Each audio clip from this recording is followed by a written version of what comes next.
En febrero de 1986, 2 meses antes de que el mundo cambiara para siempre, un informe llegó a las oficinas del KGB en Moscú. El documento, clasificado como secreto, describía deficiencias estructurales graves en múltiples reactores nucleares soviéticos, incluyendo uno en particular, un reactor RBMK-1000 en la ciudad de Pripyat, al norte de Ucrania. El reactor número 4. El informe detallaba problemas en los sistemas de seguridad, protocolos ignorados, personal insuficientemente capacitado y una falla de diseño que los ingenieros conocían, pero que nadie se atrevía a reportar hacia arriba. Porque en la Unión Soviética los reactores no fallaban. Los reactores soviéticos eran perfectos. Lo decía el partido. Lo repetía la prensa. Lo firmaban los científicos. Y lo que el partido decía era la realidad. Ese informe fue archivado. Nadie actuó. Nadie llamó a Pripyat. Nadie detuvo nada. 71 días después, el reactor número 4 dejó de existir. 25 de abril de 1986, 11 de la noche. El turno nocturno llega a la sala de control del reactor 4. Son 6 hombres. Llevan horas despiertos. Algunos llevan turnos dobles. Hay café frío sobre las consolas y ceniceros llenos. Esta noche tienen que completar una prueba de seguridad. Una prueba que ya se había pospuesto 2 veces. Una prueba que debió hacerse con el turno de día, los ingenieros más experimentados, pero las órdenes cambiaron. Y ahora es el turno de noche el que la ejecutará. Al mando está Anatoly Dyatlov, ingeniero jefe adjunto. Un hombre que no tolera preguntas, que no acepta objeciones, que responde a las dudas de sus subordinados con una frase que esa noche repetirá varias veces. Yo soy el responsable, hagan lo que les digo. La prueba consiste en simular un corte de energía para ver si las turbinas del reactor, girando por inercia, pueden generar suficiente electricidad para alimentar las bombas de refrigeración mientras los generadores de emergencia arrancan. Para realizarla, necesitan bajar la potencia del reactor. Y aquí es donde empieza el horror. El reactor es un organismo. Tiene un pulso, un ritmo, un equilibrio entre la fisión nuclear que genera calor y el agua que lo absorbe. Cuando bajas la potencia, ese equilibrio se vuelve frágil. El núcleo empieza a comportarse como un animal herido. Impredecible. A la 1 de la madrugada, la potencia cae demasiado. Llega a niveles que los manuales describen como zona de peligro absoluto. El reactor se está envenenando con xenón 135, un gas que actúa como un veneno para la reacción nuclear. El núcleo se asfixia. El protocolo es claro. A este nivel, la prueba se cancela. Se apaga el reactor. Se espera 24 horas. Pero Dyatlov no cancela. Ordena a los operadores que retiren las barras de control, que fuercen la potencia hacia arriba, que obliguen al reactor a despertar. Los operadores obedecen. Algunos protestan. Uno de ellos, Leonid Toptunov, un hombre de 25 años, dice que no quiere hacerlo. Dyatlov le responde que si no es capaz, buscará a alguien que sí lo sea. Toptunov obedece. Retiran las barras de control. Casi todas. Dejan el mínimo absoluto. El reactor está desnudo, sin frenos, sin protección. Un motor al que le han quitado los frenos y le pisan el acelerador.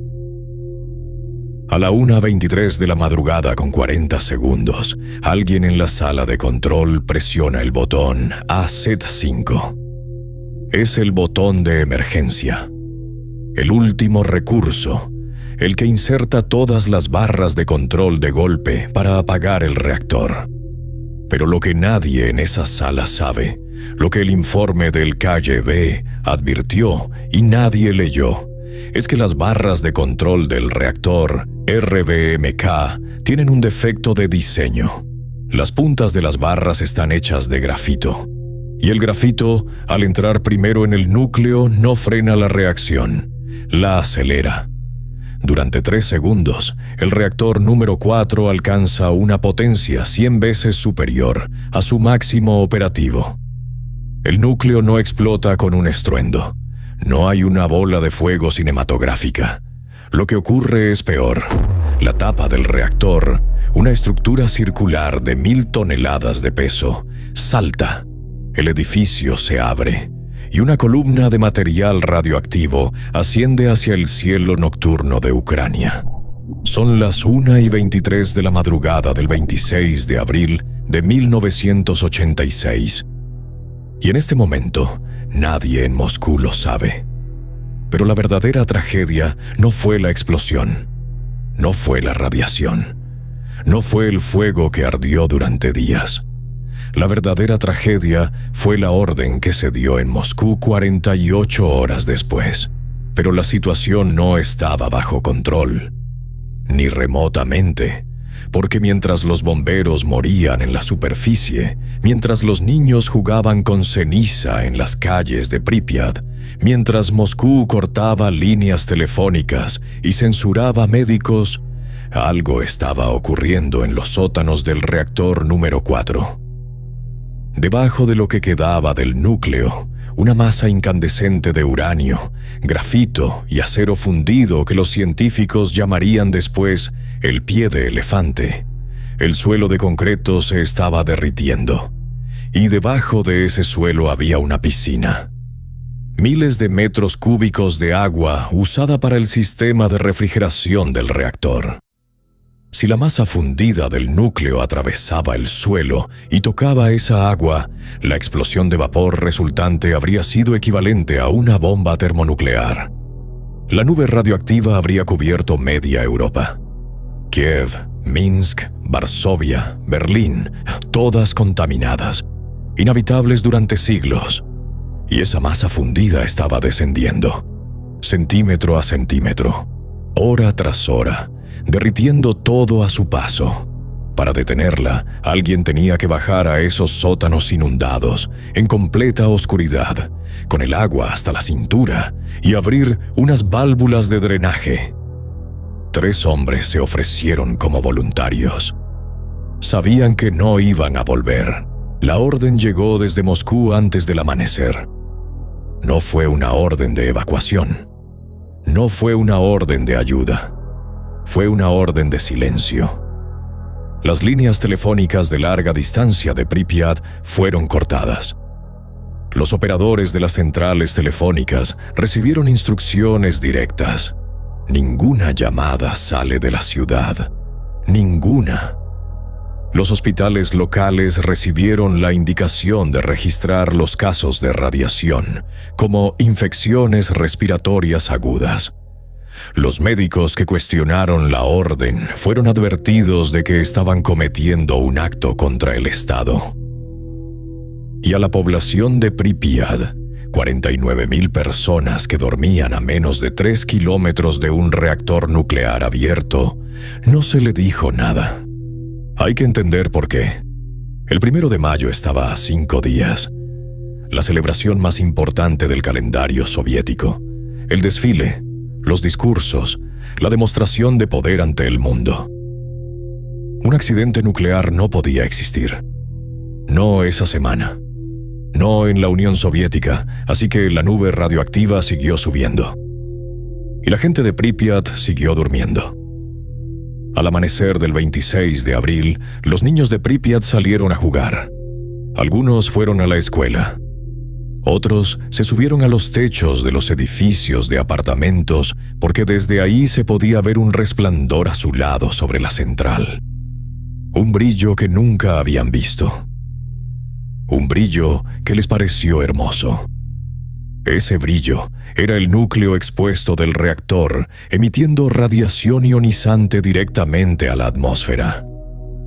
Lo que esos niños estaban mirando era el equivalente a observar el interior de una bomba atómica con los ojos abiertos. y nadie les dijo que dejaran de mirar. Pero antes de que amaneciera, antes de que los niños salieran a jugar con ceniza radioactiva, hubo hombres que llegaron primero. A la 1:28 de la madrugada, 5 minutos después de la explosión, la alarma de incendio activó a la unidad de bomberos de Pripyat. 14 hombres. La mayoría tenían entre 20 y 30 años. Padres, maridos, hombres normales que vivían en apartamentos normales a pocos kilómetros de la central. Les dijeron que había un incendio en el techo del edificio del reactor. Un incendio en el techo. Eso fue todo. No les dijeron que el reactor había explotado. No les dijeron que el techo ya no existía. No les dijeron que lo que ardía no era madera ni aislante, sino grafito nuclear expulsado del núcleo del reactor. Grafito que emitía niveles de radiación letales. Se pusieron sus uniformes estándar de bomberos. Tela, caucho, nada diseñado para proteger contra radiación. Y subieron. El primero en llegar al techo fue el teniente Vladimir Pravik. Tenía 23 años. Su esposa estaba embarazada. Cuando pisó el techo, sus botas empezaron a derretirse. El grafito en el suelo ardía a más de 1200 grados, pero no fue el calor lo que lo mató. Fue lo que no podía ver, lo que no podía oler, lo que no podía sentir hasta que ya era demasiado tarde.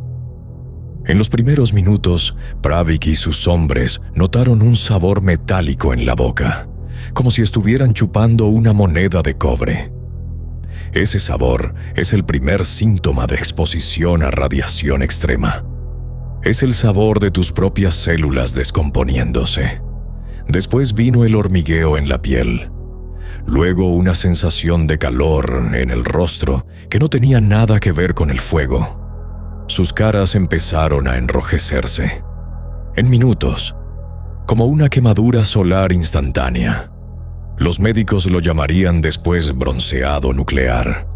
No es un bronceado, es la capa externa de tu piel muriendo en tiempo real. Y siguieron trabajando. Vasily Ignatenko era otro de los bomberos. Tenía 25 años. Se había casado hacía poco. Su esposa, Lyudmila, lo describió después como un hombre que sonreía siempre. Cuando Lyudmila lo vio llegar al hospital horas después, no lo reconoció. Su cara estaba hinchada. Su piel había cambiado de color. Tenía un tono entre rojo y marrón que no parecía humano. Los médicos le prohibieron a Lyudmila tocarlo. Su cuerpo es radioactivo, le dijeron. Si lo tocas, la radiación te matará a ti también. Ella lo tocó de todas formas, cada día. Durante las 2 semanas que tardó en morir, Vasily Ignatenko fue enterrado en un ataúd de zinc sellado con soldadura.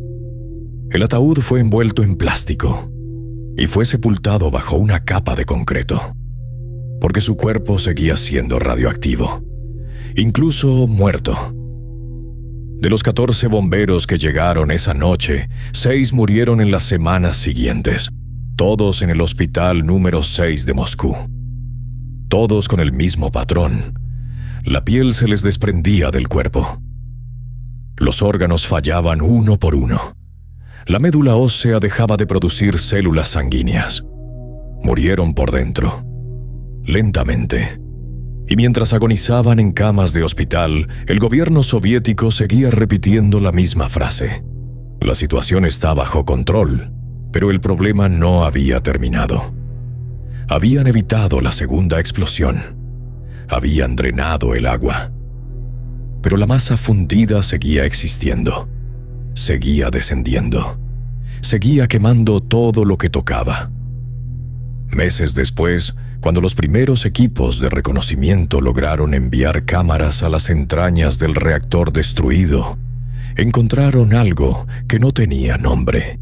En el sótano del reactor número 4, en una habitación que alguna vez fue el pasillo de distribución de vapor, la masa de uranio y grafito fundido se había solidificado. Había fluido por las paredes, derretido las tuberías, absorbido el concreto del suelo, y se había endurecido en una forma amorfa, oscura, con una superficie que parecía corteza de árbol viejo. Lo llamaron el pie de elefante. No porque se pareciera a un pie de elefante, sino porque no tenían otro nombre para algo así. Nunca había existido antes. El pie de elefante es corium. Una mezcla de combustible nuclear, acero fundido, arena, concreto y todo lo que el núcleo devoró en su descenso. Pesa cientos de toneladas. Es la sustancia más tóxica que el ser humano ha creado jamás. En 1986, pararte frente a él durante 300 segundos significaba la muerte. No inmediata, peor. Significaba que tus órganos internos empezarían a disolverse en los días siguientes. El hígado primero, después el intestino, después la médula ósea. Tu cuerpo se destruiría desde adentro hacia afuera y estarías consciente durante la mayor parte del proceso. Y ahí sigue, hoy, en ese sótano, en la oscuridad, emitiendo radiación, lentamente decayendo, lentamente erosionándose.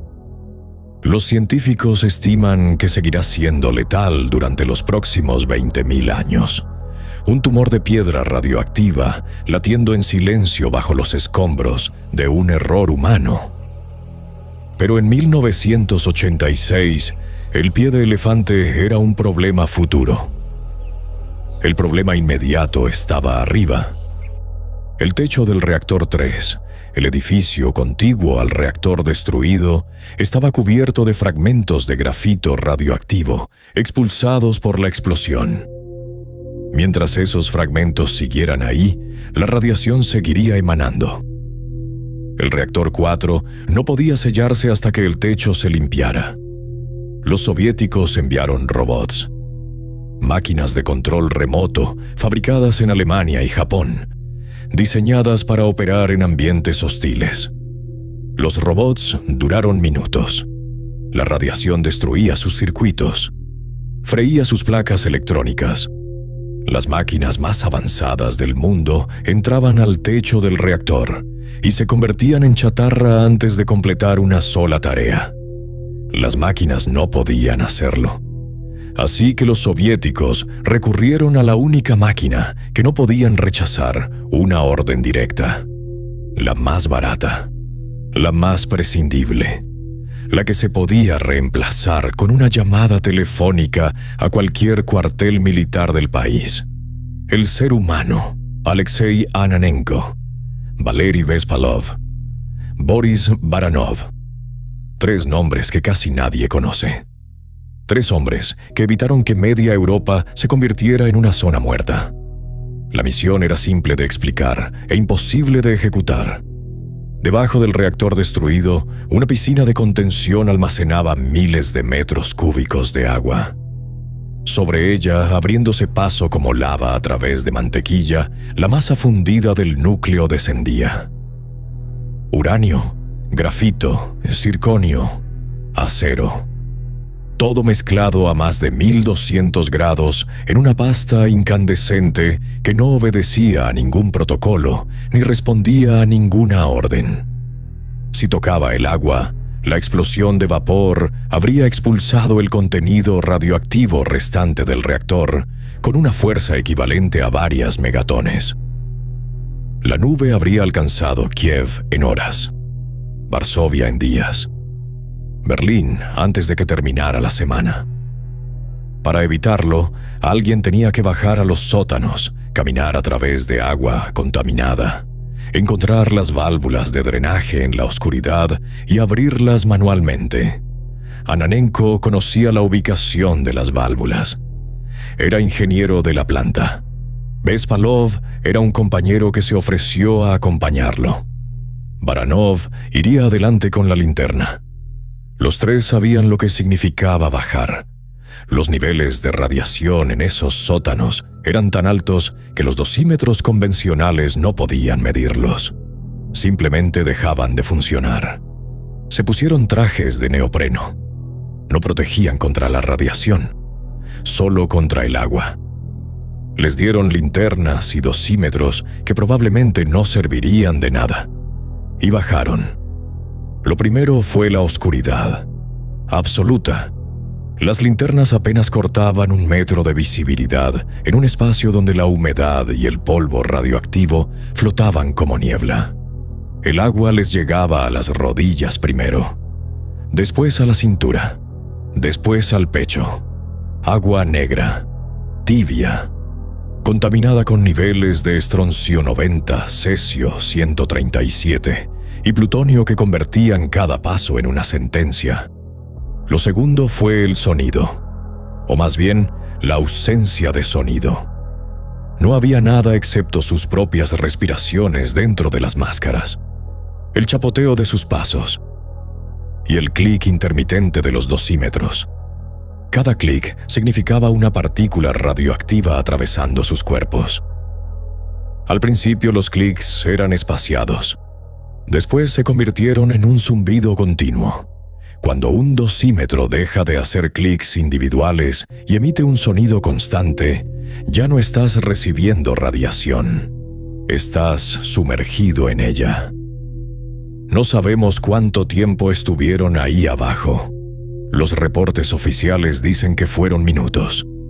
Pero en completa oscuridad, con agua radioactiva hasta el pecho, sin saber si el techo sobre sus cabezas podía colapsar en cualquier momento.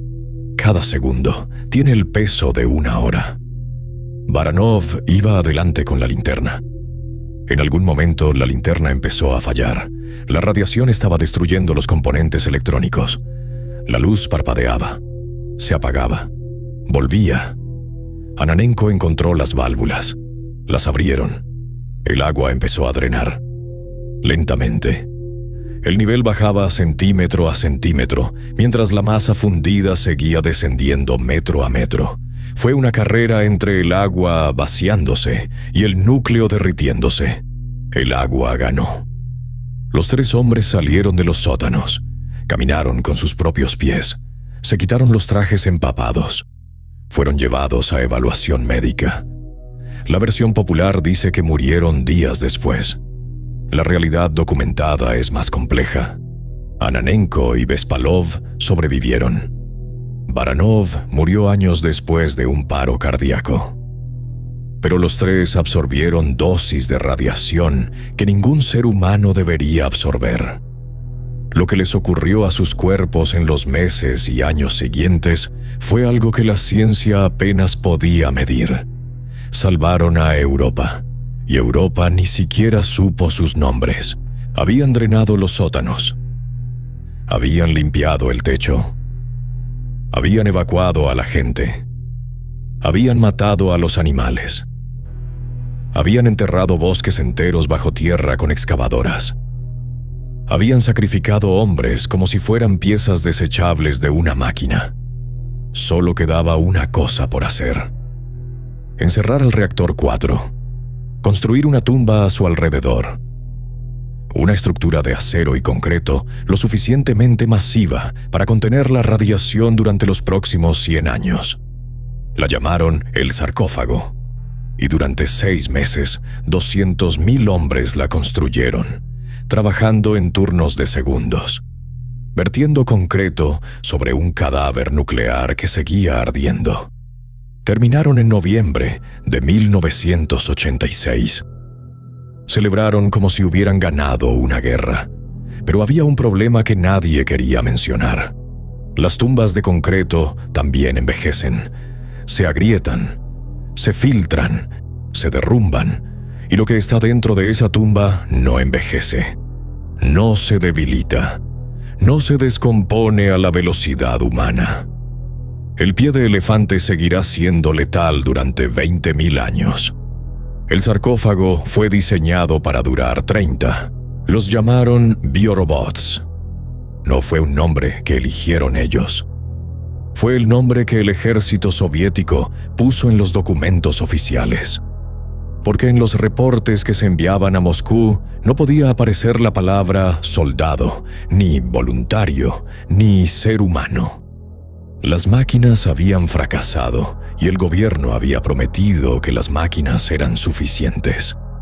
Así que los hombres que subieron al techo del reactor 3 no fueron registrados como hombres. Fueron registrados como equipamiento biológico de limpieza. Biorobots. Eran soldados, reservistas en su mayoría. Hombres de entre 20 y 35 años sacados de sus trabajos civiles, de sus familias, de sus vidas y enviados a Chernóbil con una explicación mínima y una orden absoluta. Les dieron trajes de protección improvisados, placas de plomo cosidas a delantales de cuero, máscaras respiratorias diseñadas para polvo industrial, no para partículas nucleares. Algunos se colocaron planchas de plomo recortadas dentro de la ropa, sobre el pecho y la espalda, porque alguien les dijo que eso ayudaría. No ayudaba. Les dieron palas y les explicaron la misión. El techo del reactor 3 estaba cubierto de fragmentos de grafito. Cada fragmento era un trozo del núcleo del reactor 4, expulsado por la explosión. Algunos medían centímetros, otros del tamaño de un balón de fútbol. Todos emitían niveles de radiación que los dosímetros no podían registrar sin saturarse. La tarea era correr al techo, recoger un fragmento con la pala, correr hasta el borde, tirarlo al hueco donde estaban los restos del reactor 4 y volver. Tenían 90 segundos. No 90 segundos como sugerencia, 90 segundos como límite biológico. Cada segundo por encima de 90 representaba una acumulación de radiación que acortaba la expectativa de vida en meses. Los cálculos de los físicos eran precisos. 90 segundos en ese techo equivalían a la dosis máxima de radiación que un ser humano debería recibir en toda su vida. 90 segundos. Una palada, una carrera, y nunca más volver a subir. Había sirenas.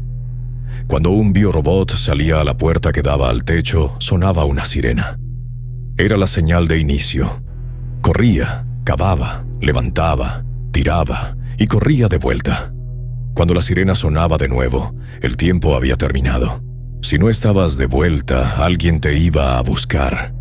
No por heroísmo, porque tu cuerpo ya sería un problema radioactivo adicional. Algunos hombres no lograban completar la tarea en 90 segundos. El grafito era pesado, las palas se atascaban, los trajes de plomo limitaban el movimiento. El terror hacía que las manos temblaran. Y desde abajo los oficiales observaban, cronómetro en mano. Anotando, 3.600 hombres subieron a ese techo. Cada uno una sola vez.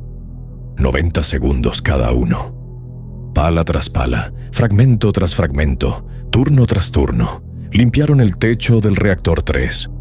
Lo hicieron en semanas. El costo en vidas humanas de esas semanas no fue documentado con precisión. Porque los biorobots no eran humanos en los registros, eran equipamiento, y el equipamiento no tiene acta de defunción. Pero mientras los biorobots limpiaban el techo, otros escuadrones recibían una orden diferente. Una orden que no involucraba reactores ni grafito. Una orden que involucraba algo peor. Pripyat había sido evacuada 36 horas después de la explosión. 49.000 personas sacadas en autobuses. Les dijeron que sería temporal, que volverían en 3 días. Nunca volvieron, pero cuando se fueron, dejaron algo atrás. Lo dejaron porque les ordenaron dejarlo, porque los autobuses no tenían espacio, porque las autoridades dijeron que los animales no podían ir. Miles de perros, gatos, animales domésticos que esperaron junto a las puertas de los apartamentos vacíos, que caminaron por las calles vacías buscando a sus dueños, que bebieron agua contaminada y se acostaron sobre tierra radioactiva. Su pelaje absorbía la radiación como una esponja. Cada animal era un emisor radioactivo caminando por la ciudad. El ejército envió escuadrones de liquidadores armados con rifles. Su misión: exterminar a cada animal doméstico en Pripyat y las aldeas circundantes. No fue un proceso limpio. Los perros corrían. Se escondían en edificios. Algunos se acercaban moviendo la cola porque reconocían los uniformes, porque esperaban que los humanos que habían regresado fueran sus dueños. Los disparos se escucharon durante días. Cuando terminaron, Pripyat quedó en un silencio que los liquidadores describieron después como lo más perturbador de toda la operación. Más que el reactor, más que el techo, más que los sótanos. Una ciudad entera sin un solo sonido. Ni voces, ni motores, ni ladridos, nada. Solo el viento moviendo las cortinas de apartamentos vacíos. Para el año 2000, el sarcófago se estaba muriendo.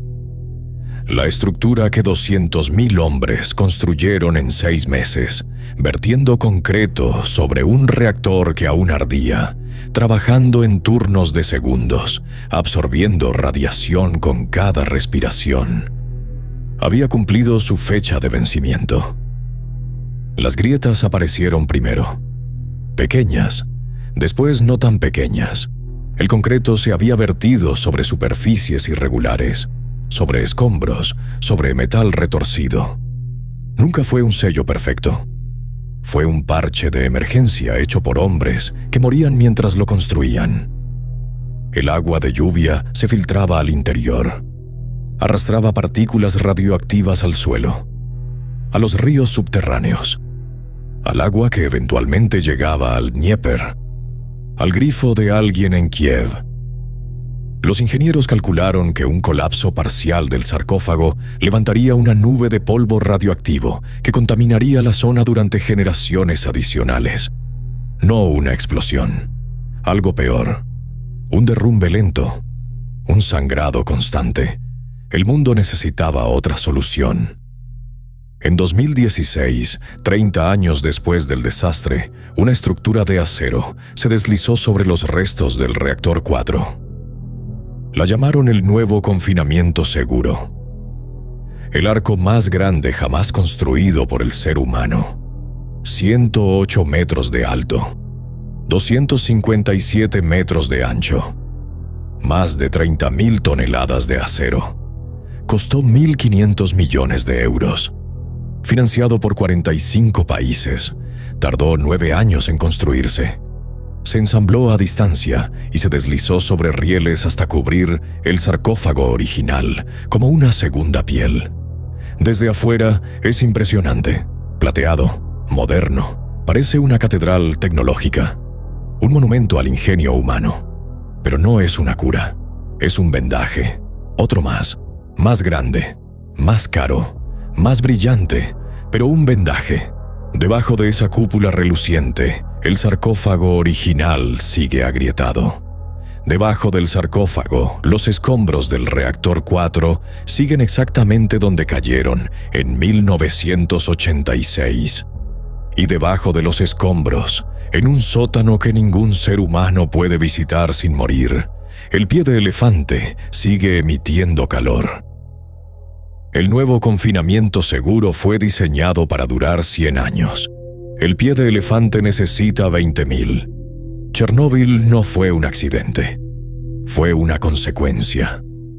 La consecuencia de un sistema que castigaba la verdad y premiaba la obediencia. Donde reportar un defecto en un reactor era más peligroso que el defecto mismo. Donde un informe del KGB podía advertir que una bomba estaba a punto de estallar, y la respuesta era archivar el informe. La Unión Soviética no colapsó por las armas nucleares de Occidente. No colapsó por el capitalismo. Colapsó porque el costo de mantener la mentira superó el costo de la verdad.